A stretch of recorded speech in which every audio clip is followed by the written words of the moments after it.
홍씨의 사연 라디오입니다. 오늘의 이야기 지금 시작하겠습니다. 안녕하세요. 결혼 준비하던 20대 후반의 직장인 여자입니다. 저한테는 2년이 넘도록 연애를 해온 저보다 4살이 많은 남자친구가 있습니다.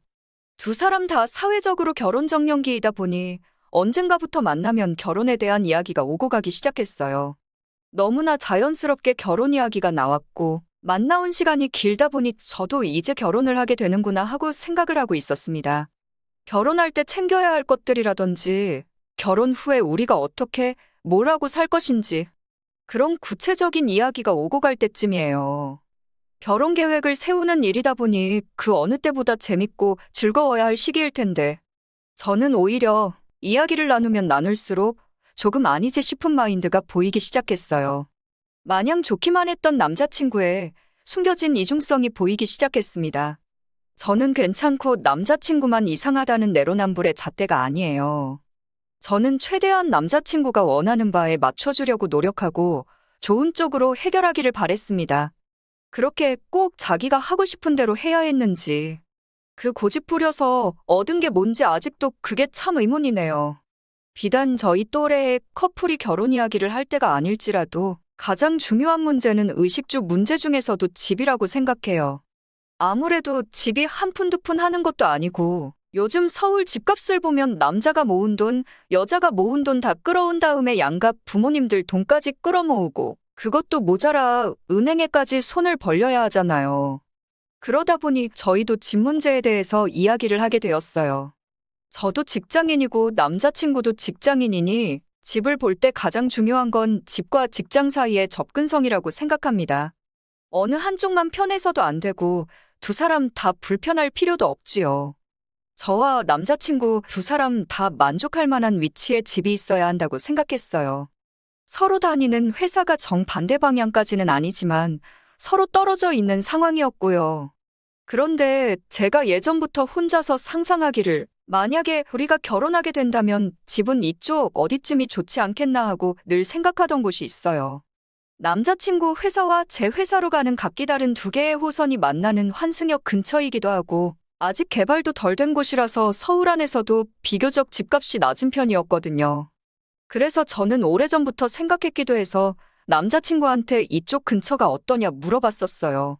서로 직장도 편하게 출근할 수 있고 집도 아직 투자 가치가 괜찮은 집들이 많다더라 하는데 남자친구 반응은 왠지 시큰둥해 보였습니다. 달리 봐둔 위치가 있어서 그러는 건가 싶어서 오빠 생각은 어떠냐고 제가 물어봤어요. 남자친구는 이쪽이 어떠냐면서 아파트 이름을 검색해서 보여주는데 아파트 가격은 나쁘지 않았어요. 그런데 동네 이름이 익숙한 것 같아서 보니 남자친구 집 근처더라고요. 남자친구 회사까지는 가기 편한 위치인데 저는 반대 방향이다 보니 조금 번거롭기도 해요. 하지만 그런 번거로움을 떠나서 누가 신혼집을 시댁하고 같은 위치에 하고 싶어 하겠어요? 그래서 솔직하게 말해줬습니다. 위치가 나쁘지는 않지만 결혼하면 시부모님이 근처에 계시는 게 엄청 부담될 것 같다고요. 그리고 제가 회사까지 가는 편의를 너무 생각하지 않는 거 아니냐고도 말을 했어요. 그랬더니 남자친구는 정색을 하면서 자기 부모님이 왜 부담스럽냐고 하는 거예요. 자기 부모님 같은 분들 없다고, 시자 붙는다고 다 똑같은 시월드가 아니라고 하면서요. 자기가 봤을 땐 시어머니가 저를 마음에 엄청 들어하시고 집에 딸이 없으니 딸이 생긴 것 같다며 좋아하셨다고 하면서 오히려 저보고 복 받은 거나 마찬가지라고 말을 하더군요. 이미 남자친구 부모님께 인사를 몇 번 벌써 드렸던 상황이었어요. 남자친구 말대로 저한테 엄청 잘해주시기도 했고요. 하지만 제가 복 받았다고 할 정도까지는 아니라고 생각해요. 그리고 저에게 잘 대해주시는 것과 제가 부담을 느끼고 어려워하는 문제는 별개라고 생각해요. 하지만 이걸 어떻게 설명을 해줘야 남자친구가 이해를 할지 모르겠더라고요. 잘 내주시는 것과는 별개로 집을 가까이 구하는 건 조금 아닌 것 같다고 그냥 솔직하게 말했습니다. 남자친구는 끝까지 이해를 하려 들지 않더군요. 왜 집을 가까이 구해야 하는 거냐 단도직입적으로 물어보니 집이 멀면 시어머니가 찾아오시기 힘드시다고 그래서 가까이 구해야 한다고 하는 겁니다. 애초에 신혼집을 구할 때 시어머니가 오며 가며 하기 편하신지를 왜 봐야 하느냐고 물었습니다. 그게 제가 출퇴근 힘들게 하는 것보다 더 중요한 일이냐고 말했어요. 그 말에는 대답을 안 하고 이어서 한다는 말이 자기는 부모님한테 잘하는 사람이 좋다고 하는 겁니다. 어이가 없어서 부모한테 잘 안 하려는 사람이 어디 있겠냐고 따졌더니 콕 집어서 며느리인 제가 자기 부모님에게 잘하기를 바란다고 말을 하더군요. 자기 부모님이 곧 내 부모다 생각하라고요. 남자친구 어머니가 저를 벌써 딸 생긴 것 같다고 좋아하신다는데 저는 인성이 왜 그 모양이냐고 하는 겁니다. 딸 같은 며느리라는 말이 저는 애초부터 말이 안 된다고 생각하거든요. 딸하고 아들을 결혼시키는 집이 세상에 어디 있겠어요? 적당히 거리 두고 지내고 할 도리하면서 지내는 게 진짜 효도하는 거라고 했어요. 시어머니가 신혼집까지 찾아오는 거리가 가깝다고 효도하는 게 아니라고 했어요. 서로한테 좋은 집 구해서 각자 출퇴근하는데 힘 안 들이고 집에 와서 푹 쉬고 둘이서 서로 잘 지내는 게 효도지, 효도가 별게 있느냐고 따졌더니 그게 아니랍니다. 떨어져 살면 얼마나 걱정되시겠냐고 하면서 가까이 지내면서 얼굴 자주 보여드리고 가끔씩 외식도 같이 하고 그러려면 집 가까이 사는 게 최고라고 하는 거예요. 그래서 저도 말했어요. 효도하고 싶은 오빠의 뜻은 잘 알겠다고요. 그래서 오빠가 하자는 대로 하는 대신에 나도 똑같이 효도를 해야겠다고 했습니다. 남자친구는 들을 생각도 없어 보였지만 아무튼 남자친구가 하자는 효도는 어머님 걱정을 줄여주기 위한 효도가 아니냐. 우리 부모님도 똑같이 저를 걱정하시지만 신혼집이 예비시댁에서 가까워지면 나는 그렇게 해줄 수가 없으니 불공평하다고요. 그래서 저는 대신 물질적으로 효도를 하겠다고 했습니다. 해외여행도 가끔 보내드리고 자주 못 보는 만큼 용돈도 자주 드리고 더 많이 드리겠다고요. 그러니까 실망스러운 표정을 지으면서 저보고 결혼 전부터 벌써 돈 빼돌려서 효도할 생각을 하느냐면서 저보고 그런 이기적인 사람이었냐는 겁니다. 어이가 없어서 웃음조차 나오지가 않더라고요. 지금 누가 누구 보고 하는 말인지 듣다 이제는 열불이 나더군요. 솔직히 이만큼 참아주고 이야기해준 제가 보살이라는 생각까지 들었습니다.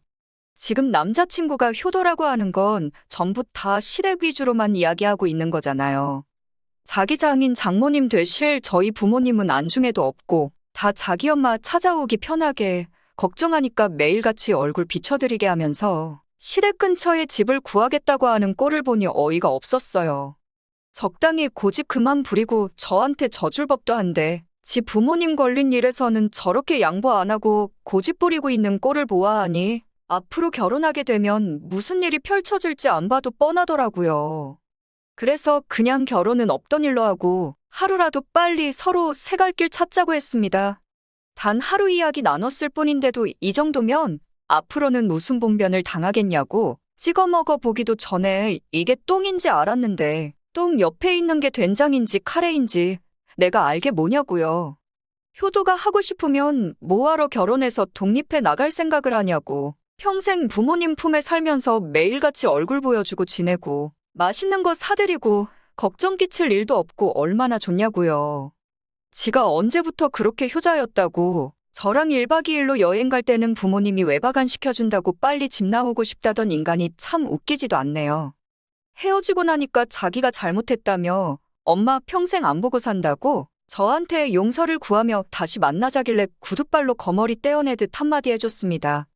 너 같은 사람은 결혼하지 말고 혼자 사는 게 상대방한테도 좋고 너한테도 좋고 너네 부모님도 좋아하실 거라고 나 때문에 뭘 그렇게 사랑하는 엄마를 안 보고 사내만에 하지 말라고 했습니다. 고생하는 여자는 오빠네 어머님 한 분이면 충분하니까 저랑 헤어지고 나서도 제발 다른 여자 맘고생 시키지 말고 평생 혼자 살라고 말해주고 전화 끊어버렸어요. 인연이란 만남이 결코 짧은 시간이 아니기에 솔직히 저도 이겨내는 데는 조금 시간이 걸릴 것 같아요. 그래도 이 선택에 절대 후회는 없습니다. 평생 그 자식은 엄마 품에서 지내면 좋겠네요. 오늘의 이야기는 여기까지입니다. 이렇게 찾아주셔서 정말 감사합니다. 다음에도 더 좋고 더 통쾌한 사연으로 찾아뵙겠습니다.